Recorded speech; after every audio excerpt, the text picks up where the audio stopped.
আমি জানতাম দুদিন বাড়িতে নেই, অমনি একটা কাণ্ড ঘটিয়ে বসে আছে। হ্যাঁ কেন? ও তুই তো থাকিস তাই বাড়িতে। আমি থাকলে এরকম ঘটনা ঘটতে পারতো? একটা মেয়ে বাড়ি থেকে বেরিয়ে চলে গেল।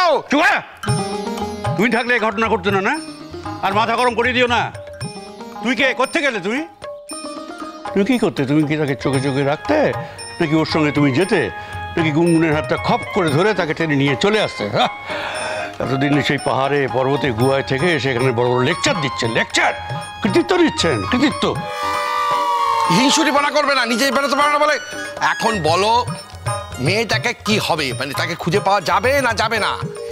এইটা আমাকে জানতে হবে। জানি না। দাঁড়াও না মেজদা, চেষ্টা তো চলছে। তুমি বাবিনের মনের অবস্থাটা বুঝতে পারছো? বাবিনের কি অবস্থা? বাবিন তো একেবারে ভেঙে পড়েছে। হ্যাঁ গো, বাবিন একদম ভেঙে পড়েছে, এত ভেঙে পড়েছে সেই জন্য তো বাড়ি থেকে বেরিয়ে চলে গেল। এদিক সেদিক মেয়েটাকে খুঁজবে, কোথায় কোথায় মেয়েটাকে যে খুঁজবে তা কে জানে। সবে দেখো দুজনের একটু মিল হলো, এতদিন ধরে তো কত অশান্তি কী সব চলছিল, এখন একটু মিল হয়েছে, ব্যাস বাবিনটার বাবিনের মধ্যে নেই গো, পাগল হয়ে গেছে, পাগলের মতো বাড়ি থেকে বেরিয়ে চলে গেল। না নেমে যাও, সত্যি ওর জীবনে শান্তি নেই, একদম শান্তি নেই। আচ্ছা একটা কথা বলো তো, দেখ ছোট, দুজন একসঙ্গে হাঁটছিল, হুট করে একটা সাদা গাড়িতে উঠে পড়লো। ও মেজদি, এরকম বলছো কেন? এরকমও তো হতে পারে, হয়তো কেউ জোর করে ওকে তুলে নিয়ে চলে গেল। না বলো, হতেই তো পারে, তাই না? হতে পারে। হ্যাঁ। চুপ কর, আমি কিছুই বুঝতে পারছি না। আরে ও কি বাচ্চা মেয়ে নাকি? ওর জোর করে হাত ধরে নিয়ে চলে গেল আর ও চলে গেল? ওই নাকের রুমাল দিয়ে তুলে নিয়ে গেল না? হ্যাঁ তুলে নিয়ে গেল। হ্যাঁ চুপ কর তো, কিছু বোঝে না, কিছু চলছে না, খালি বড় বড় কথা বলে। নাকে রুমাল দিল আর ও সমানে হর করে চলে গেল। কিছুই বোঝে না, খালি কথা বলে, বোকার মতো কথাবার্তা বলে। এই জন্য বলি তোমার মাথায় না গোবর পড়া।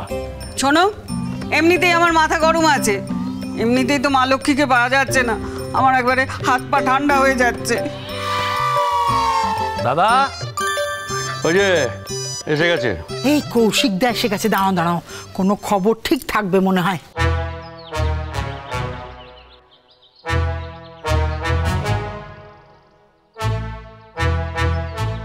দাদা ওই যে পুলিশ এসছে।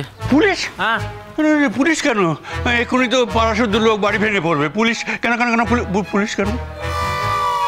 আমরা তো কিছু করিনি, আমরা তো কোনো দোষী নই, আর আমরা তো বাড়িতেই ছিলাম, আর ওকে তো বাড়ির বাইরে থেকে পাওয়া যাচ্ছে না, তবু পুলিশ আমাদের বাড়িতে কেন? ও পটকা, তোমরা কি ব্যবস্থা কি করলে? দাদা পুলিশ একটু তোমাদের সকলের সাথে কথা বলবে। না আমি তো বাড়িতে ছিলাম না। আরে যারা ছিল তাদের সঙ্গেই কথা বলবে। আমরা তো কিছু করিনি ঠাকুরজি। আশ্চর্য, কড়াকড়ির কি আছে? হ্যাঁ, পুলিশ একটু জানতে চাইবে। হ্যাঁ তাই তো, দাঁড়াও, আসুন আসুন আসুন আসুন আসুন। নমস্কার। কি ব্যাপার বলুন তো? আসল কাজ তো কিছু হলো না, আর মেয়েটারও কোনো খোঁজ খবর পাওয়া গেল না। উনি গুনগুনের ছবি নিয়ে নিয়েছেন আর সমস্ত পুলিশ স্টেশনে সেই ছবিগুলো দিয়ে দিয়েছেন। উনি সমস্ত কিয়স্কেতে ছবিগুলো পাঠিয়ে দিয়েছেন। ওরে বাবারে, আমার খুব চিন্তা হচ্ছে, আমার মেয়েটাকে কিডন্যাপ করে নিয়ে গেল না তো? যদি না মেয়েটাকে না ফিরে পাই তাহলে কী হবে? ও যাকে আপনার সাথে সবার পরিচয় করে দিন। উনি হচ্ছেন জ্যাঠা শ্বশুর, উনি হচ্ছেন জেঠি শাশুড়ি, আর এ হচ্ছে শ্বশুর, এখানে হচ্ছে এই শাশুড়ি, ইনি হচ্ছেন পিসি শাশুড়ি। হ্যাঁ আপনি বলুন না কি জানতে চান, আমাদেরও অনেক কথা বলার আছে। আচ্ছা, ওর সঙ্গে কি আপনাদের কারোর বনিবনার অভাব হয়েছিল? ও কি কোনোভাবে মনে আঘাত পেয়েছিল? মনের দুঃখে কি কোথাও চলে গেল? আপনাকে তো বললাম স্যার, ওর সঙ্গে আমাদের বাড়ির সকলের সম্পর্ক খুব ভালো ছিল। আপনাকে জিজ্ঞেস করা হচ্ছে না। সরি। আরে কি বলছেন আপনি? ও মেয়ে তো আমাদের বাড়িতে অনেকের থেকে বেশি আদরের ছিল। আপনি মেয়েটার সঙ্গে কথা বলেই বুঝতে পারতেন, ও মেয়েটাই আপনাকে বলবে ও এ বাড়িতে কীরকম ছিল। আরে ও তো আনন্দ করে কেনাকাটা করতে গেছিল। কিসের কেনাকাটা, কিসের আনন্দ? কালকে ও আমার কাছে আবদার করলো যে জ্যাঠাই, আমি এত ভালো রেজাল্ট করলাম আর তুমি একটা বাড়িতে অনুষ্ঠান করলে না, তো কালকে ওর রেজাল্টটা বেরিয়েছে, ও গ্র্যাজুয়েশনে ফার্স্ট ক্লাস হয়েছে, সেই উপলক্ষে আর কি একটু বাড়িতে লোকজন ডেকেছি একটু খাওয়া দাওয়া। আর আমাদের ওই 40 বছর বিবাহ বার্ষিকী উদযাপন উপলক্ষে ও একটু ব্যস্ত ছিল, আর সেই জন্যই ও একটু গেছে কেনাকাটা করতে আর ওদের সঙ্গে একটু আনন্দ করতে। আমি কত আনন্দ করে বাড়ি ফিরলাম। আপনি জানেন এই মেয়ের জন্য আমি গৃহত্যাগ করেছি, এই মেয়েটার জন্য। ইন্টারেস্টিং। আপনি আপনি গৃহত্যাগ করেছিলেন কেন? বললাম তো আসলে আমাদেরও অনেক কথা বলার আছে। হ্যাঁ, আপনি যদি অনুমতি দেন আমরা তাহলে কথাগুলো বলি। আরে উনি যে জিজ্ঞেস করছেন সেটার উত্তর দাও না। নিজে নিজে কথা বলছো কেন? আমার মেয়েটাকে তো খুঁজে পেতে হবে নাকি? সেই জন্যই তো সব কথা একটু খুলে বলা দরকার। বলুন তো কি বলার আছে। শুনুন, এই যে ভদ্রলোককে দেখছেন না, ইনি কিন্তু প্রয়োজনে মানুষ খুন করতে পারেন। একদম ঠিক। কি বলছো পুটু বোন? এইসব কি বলছে পুটু পিসি? বুঝতে পারছি না। পুটু পিসির বোধহয় মাথাটাই খারাপ হয়ে গেছে। করো না তুমি, এটা ঠাট্টা তামাশা করার সময়। চুপ। না না না, ঠাট্টা তামাশা করছে বলে তো আমার মনে হচ্ছে না। ও পুটুদি, তুই এসব কি বলছিস পুটুদি? যা বলছি ঠিক বলছি। জানেন, উনি কিছুদিন আগে নিজের মেয়েকে বিয়ে দিতে চেয়েছিলেন, আর উনি প্রত্যেক সময় আমাদের অনেক মানসিক নির্যাতন করেছেন। আমাদের তো করেইছেন, মেয়েকে করেছেন, এমনকি জামাইকেও করেছেন। কি পুটু বোন, সুযোগ পেয়ে তুমি আমাকে, তুমি কি বলতে চাও বলো তো? আমি এখন আমার মেয়ের হারানোর শোকে আমি আত্মহারা হয়ে আছি, আর তুমি এই সময় এইসব কথা বলছো? না না না, আসলে পুলিশকে তো সব কথা খুলে বলতে হয়, তাই না? খুলে বললে তবেই তোরা বুঝতে পারবে। বলুন তো ব্যাপারটা ঠিক কি? আমি তো কিছুই বুঝতে পারছি না। উনি নিগ্রহ করতেন মানে মানসিক নির্যাতন করতেন মানে, আচ্ছা কাকে মানসিক নির্যাতন করতেন আর কিভাবেই বা করতেন? উনি তো বললেন মেয়েকে করতেন, আবার আপনাদেরও মানসিক নির্যাতন করতেন, আবার এও বলেছেন যে জামাইকেও করতেন। করতেনই তো। দেখুন, প্রথমে যখন বিয়েটা ঠিক হয় উনি নিজেই আমাদের বাড়িতে এসেছিলেন। আমাদেরকে দেখে আমাদের ভালো লেগে তবে উনি সম্বন্ধ করেছিলেন। তারপরে উনি ঠিক করেন যে উনি ওনার মেয়েকে আমাদের বাড়িতে বিয়ে দেবেন। হ্যাঁ, তো আমাদেরও খুব পছন্দ হয়েছিল, বুঝলেন তো মেয়েটাকে। মানে সরল সোজা সাধাসিধে মেয়ে, ও আনন্দ হুল্লোড় এসব নিয়ে থাকে। অল্প বয়স তো, ও ঠিক সংসারের প্যাচ ঘোজ এসব বোঝে না, নিজের মজা নিজের হুল্লোড় নিয়েই থাকতে ভালোবাসে। তো ও প্রথমে বিয়েটা করতে চায়নি।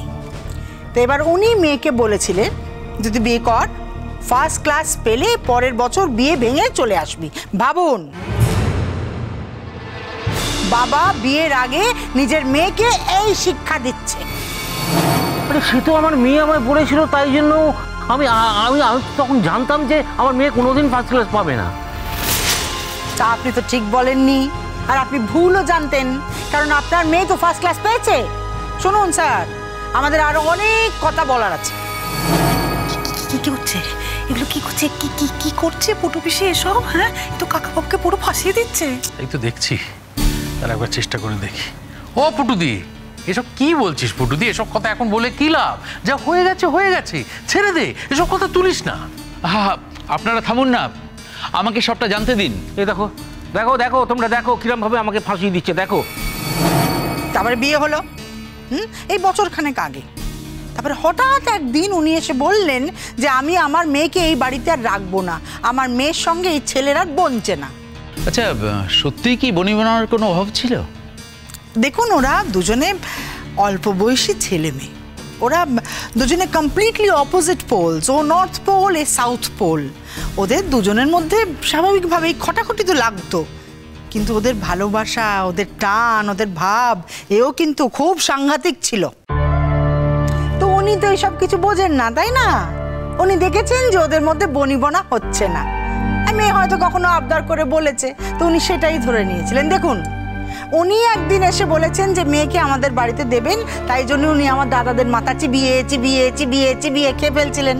আবার উনি এসে বললেন যে এই মেয়েকে আর উনি এই বাড়িতে রাখবেন না, ব্যাস উনি নিয়ে চলে যাবেন। আর উনি নিয়ে চলে গেলেনও। নিয়ে গেলেন? হ্যাঁ, নিয়ে গেলেন।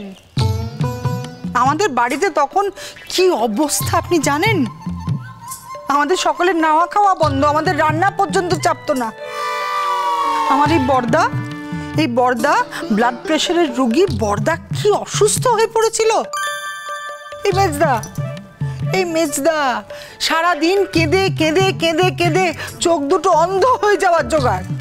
আর পটকা আমার ছোট ভাই গুনগুনকে কি ভালোবাসতো আপনি জানেন? ওদের একটা গ্যাং আছে, ওরা সবাই ওর মেয়েকে এত ভালোবাসতো, উনি তাদের কথা ভাবেননি। তারপরে হঠাৎ করে একদিন উনি একটা ফর্ম নিয়ে আমাদের কাছে এলেন, একটা ডিভোর্সের ফর্ম। কি বলছেন কি? উনি নিজে মেয়ের বিয়ে ভাঙতে চেয়েছেন? চেয়েছেন কি আর বলছি বলুন আপনাকে, উনি একটা ডিভোর্সের ফর্ম নিয়ে এলেন। আরে আসল কথাটা বলছো না কেন? বিয়ে তো আমি ভাঙতে চাইনি। বলছি তো, পরপর করে বলছি তো, এরকম জাম্প করে করে কেটে কেটে বললে কি উনি বুঝতে পারবেন? আমি তো সবটা গুছিয়ে বলছি। তারপরে শুনুন, উনি হঠাৎ একদিন একটা ডিভোর্সের ফর্ম নিয়ে এলেন, বললেন সই করে দিতে বাবিনকে। বাবিন তো ভালো ছেলে, তাই না? ও কোনো কথা না বলে বুকে পাথর চাপা দিয়ে সই করে দিল, কোনো কন্টেস্টও করেনি। ওকে বলা হয়েছে, ও আর কি করবে বলুন? তারপর হঠাৎ একদিন এ ভদ্রলোক একটা মিষ্টির হাড়ি নিয়ে হাসতে হাসতে এসে বললেন যে ডিভোর্স নাকি হয়ে গেছে।